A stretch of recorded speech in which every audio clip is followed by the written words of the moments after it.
Hi everyone, this is Alison Pelegrin. I will be reading from my 2016 poetry collection Waterlines as part of the LSU Remote Author Series. Thank you to everyone behind the scenes for helping me to set this up, especially LB. And now we'll get going.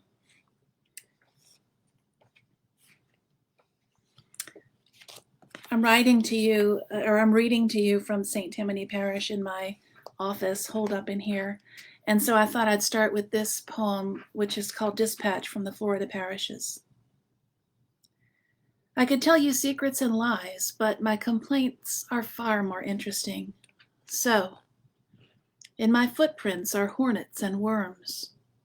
The garden's wild with aphids, heather dropping with its fruit of dead bees. Frogs pour forth plague style from the fountain's toxic soup, offering themselves ad infinitum to bare feet, beasts, and wheels, and still voices remain to herald the afternoon rain. I struggle with pronunciation and the names for things, waterways, for example, Mogachitta and Falaya, the Chafuncta, and also nightly arias of coyote aggression. After said music of yips and yelps, a silver mist rises to meet the clouds, allowing the rain less distance to travel and the woodpecker a flashy entrance. Rapid fire jackhammer to the porch swing and the chimneys flashing, his mohawk red as the cap of an unlit match. Things run contrary to the normal order. In the civilized world, nature keeps its distance. Greenery is tamed, held back by fences. Here it pulls with a tangle of countless fingers. Overkill, but subtle. Trees dragged down before collapsing make storybook tunnels of kudzu interwoven with pink fuzz of mimosa, shading a path one might cross while passing through the real world to one of myth. Every morning brings carnage, owl feathers speared into the grass, June bug wreckage, ants, their red temples raised overnight, wasps' nests clinging like paper jewels from the branches of cypress. I choose not to retaliate. My new religion is solitude, its miracles forever unfolding. Lace-winged termite storms, the coolness of a snake startling the tops of my feet, how the grass whispers as it sneaks away. I have yet to tire of purple martins moving like water in the sky, ushering the sun's retreat on the shores of Lake Pontchartrain.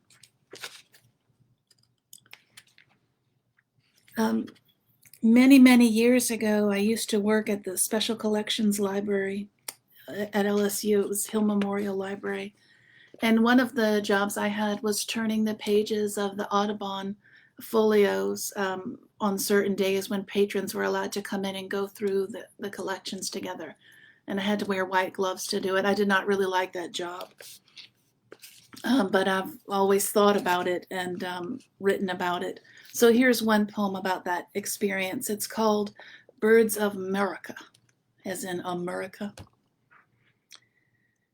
Anything goes with guns among the bearded ones of sportsman's paradise. If it flies, it dies, and they field dress it or mount it on a cypress stump for the man caves of tomorrow. With swallowtail kites overhead, hawks and kingfishers at rest, a screech owl whirling from ditch to ditch across the bike path, I've learned to stifle my delight for fear they'll be shot, retrieved by dogs with bites trained on barbed wire. It's safer to marvel over plentiful buzzards and crows jaywalking the entrails buffet, and purple martins as they bum rush sunset, too common or too fast to catch, like flecks of ash rising into pastel clouds. When birds drift through my shadow, my pulse stutters and I think of John James Audubon, naturalist, disciple of the ways of wings. Wishing patio-stunned thrushes back to life, I understand his desire to fan fold tail feathers and pin them so, to unpack fluff from the breast and slice the knotted gizzard to its stones. But all that work and Audubon's birds mimic the dead, decoys nested in the folio pages where mallards are minus their jewel tones, and great blue heron stoops unnaturally to fit the page, stunned, like hunted waterfowl must be at the instant of sunrise. Duck calls buzz like kazoos, birdshot soon follows, then the fall through watercolor skies towards voices, the grass-tufted marsh, and boats skirted with palmetto knives and moss. I mentioned that I'm in St. Tammany Parish, and I wanted to write a poem about St. Tammany. I didn't know who that was, and I had to do some research and found out that the name is actually not a real saint at all, and this poem sort of talks about that. It's called St. Tammany Nocturne. St. Tammany, I am no contemplative, but I recognize a blessing taking shape. Lately it has rained so much that bamboo bends, genuflecting in steam that rises from the earth. Termites sail the air like sawdust or snow. Before the butchery of your name and the sainthood that followed, you were Chief Tamanend of Delaware Nation. Peacemaker, the Dutch called you, and also king. Non-Catholic, non-Christian, but something a sissy-like in your silence and tribal dress. A stranger to all things bad. What would you think of your sainthood in the cutthroat Church of America, of your namesake parish here in Louisiana? As happens with lesser saints, you were forgotten, shoved aside, banished to the Badlands in the West, exiled south to marshes with muggy mosquito sunsets. None of your totem animals followed. Not one of these water birds is your familiar. In Delaware bronze, you stand on a turtle with an eagle on your shoulder. Highways crisscross behind, rush hour choking you with smog, and at night the burn of side-swiping snow, the lash of red taillights, a constant come-and-go lasso. Among your people, holy man, a turtle is regal and signifies the earth, but here turtles on the highway are flipped over, cracked and festering, their undersides fish-belly white. Yesterday I spotted one inching for the center line from the gravel shoulder. As though you were watching, I held up traffic and detoured to Bogafalaya Park, feeling like a priestess or bride on the pathway laced with catalpa blossoms and moss. Evening came, rising from misty ditches, aiming for the sky, but how fitting that the cool air paused, hovered no higher than my ankles or this turtle's shell. One time, I was in a Chinese restaurant and I got a fortune and a fortune cookie that said, "You will soon be crossing the great waters." And I always love water and swimming and rivers and lakes and all of that. But I think what that fortune meant is that crossing the great waters means you're going to soon be dying. So it's not one of the ones I saved and put in my wallet, but I still remembered it enough to write a poem about it. Crossing the great waters. I've seen debris, water closing over streets, floating balls of ants, manhole covers that levitate and leak fish, and yet a flood was something I looked forward to. Fondue dinner at dusk, saints I could believe in keeping watch from hurricane candles while we slept. Half the year, beginning June 1st, we prepped for the big one. Photo albums on a top shelf, the pantry stocked with canned stew. Card games for those days of water lapping past the threshold, soaked up by walls that darkened like a granite slab in rain. Water always wins. I'm nearly dead of hurricanes. I have traveled by pirogue, the grid of city streets erased by flood, not as the crow flies, but as a snake might ribbon through sludge in a ditch. Pulled to the hospital, asthmatic, barely breathing, my mother banging a paddle on the glass door clamped shut, the doctors banging back.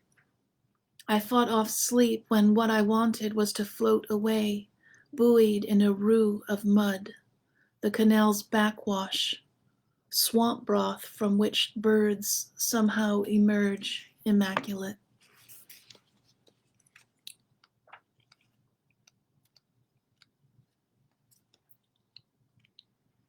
Up the street from my house, I can bike there to the Abita Springs Museum. And it's a great place to go if you have some time and want to be really entertained by cool art and found objects. One of the things there is a hot sauce house, which is a little house that is kind of like a shrine to all of these different hot sauces that are inside. And that is where I got the idea for this poem, which is called Hot Sauce Shrine. I used to be a high priestess of tail feather feel good mumbo jumbo, naysayer extraordinaire cobbling together some crazy quilt catechism to cling to as I tangled in the world's thorns, frantic, fearing the chill soon to come.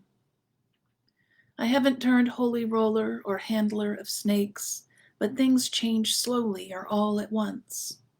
Maybe it was when I drove through a dust devil and inhaled its grit of cut grass and cigarette butts. I've taken to praying since the whirlwind shook me loose, or anyway, I dip my head at stoplights until I get distracted by scenery or birds, and the prayers come out confused. I'm clueless. My angel of place smokes blunts and speaks to me in bud bite braille. I know to visit St. Roch and turn his statue to the wall, but I hunger for alone time on an island with an organ that plays itself, or to whisper all my secrets to the hot sauce shrine. I read that the world is a dream of God, and now I don't know what to do with my hands. The world is God's dream, and I am a sparrow passing through song and the brass glow of fire. Or maybe that's wrong, and I'm trapped inside, stunned against the glass or down the chimney, terrified of kind hands that sweep me to the door. When I wake, I'm walking the moonlit labyrinth with wet feet, and the birds are quiet because I have terrified them with the thunder of my stumbling. O God of everything that creeps, I light a candle and ask my question. Is it pilgrimage enough if I spend my life remembering the few seconds I was a bird?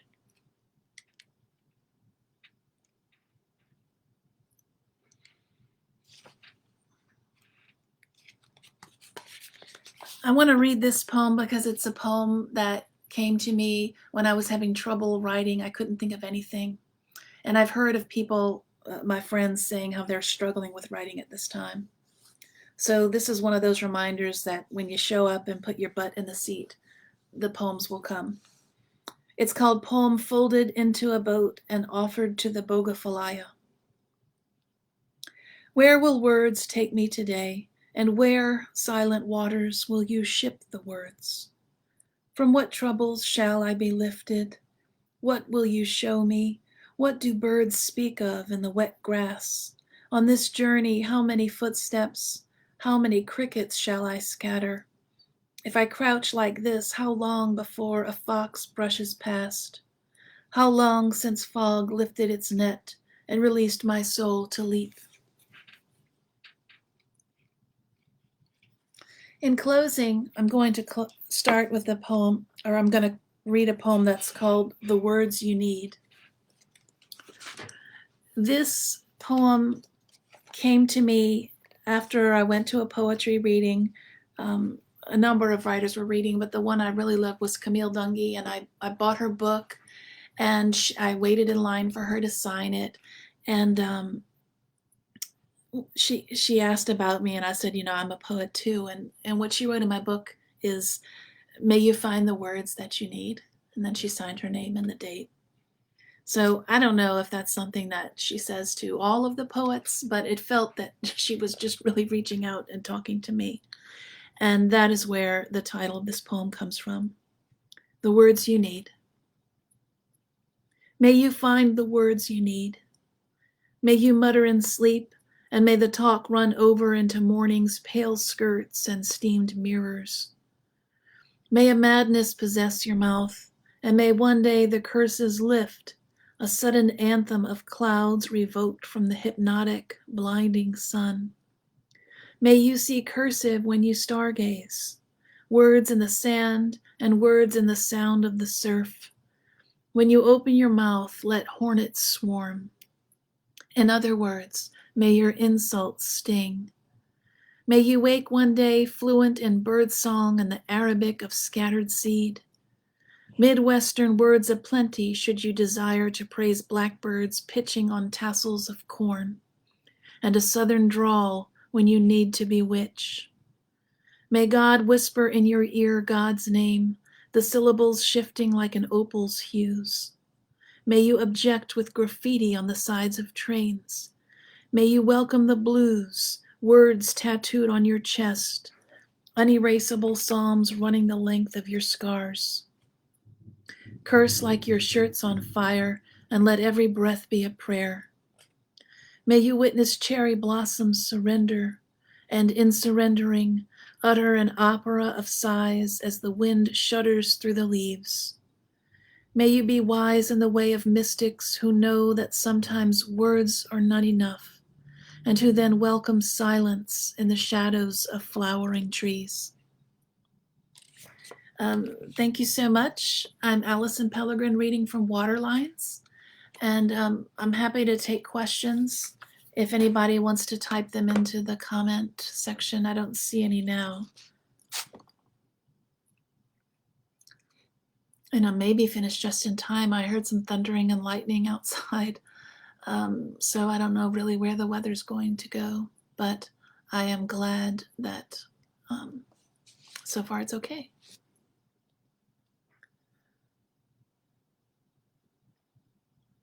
I don't see any questions coming in, but I thank you all for giving me a few moments this afternoon so that I could read some poems to you. Oh wait, I'm getting a line that questions are incoming. I think I'm just not seeing them.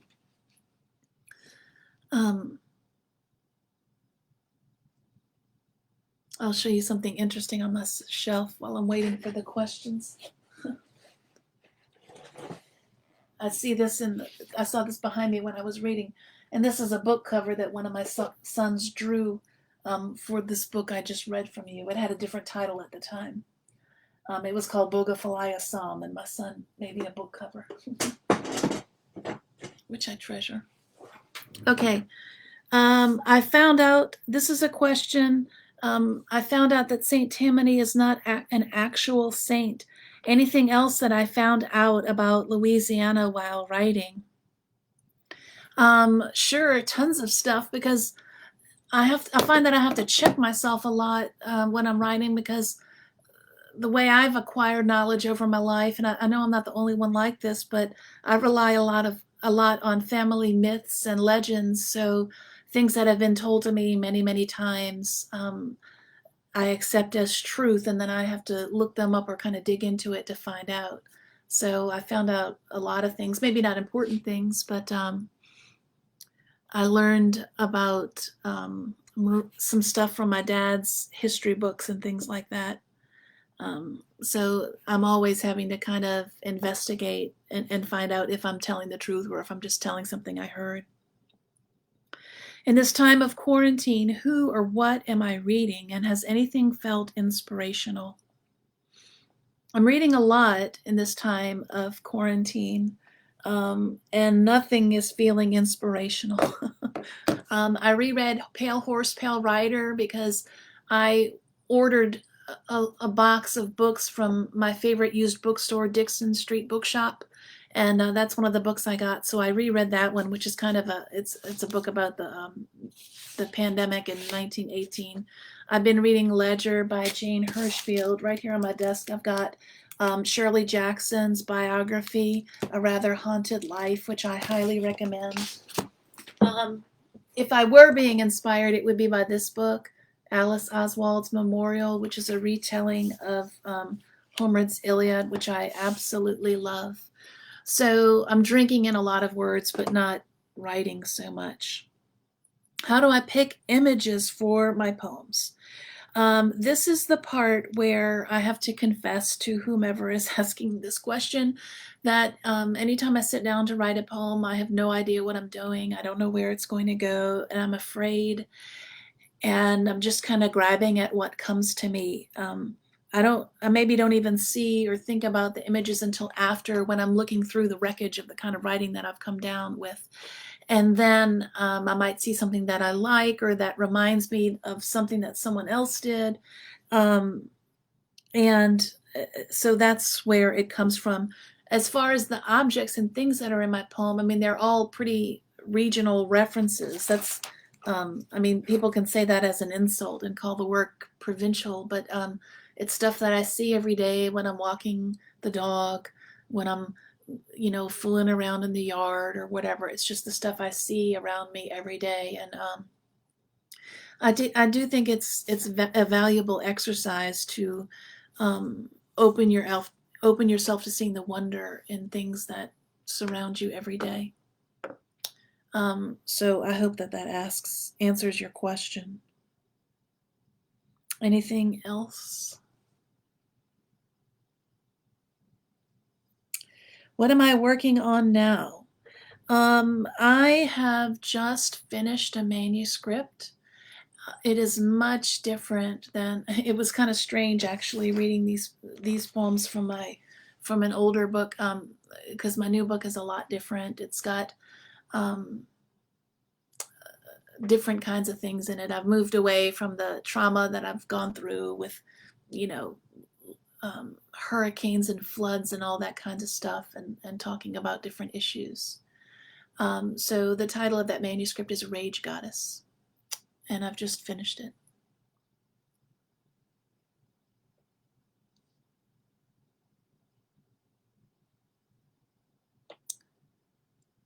I may not look filled with rage, but anyway. So that's what I'm working on. Since I just finished, I usually when I finish a book, I go silent for a while, and that's the period I'm in now. Okay, and it looks like that's all of the questions. So again, I thank you all for joining me, Alison Pelegrin, as I read from Waterlines as part of the LSU Press Remote Author Series. And I hope you all stay dry and hold up with lots of wonderful books and poems. And I will hopefully see you soon. Bye.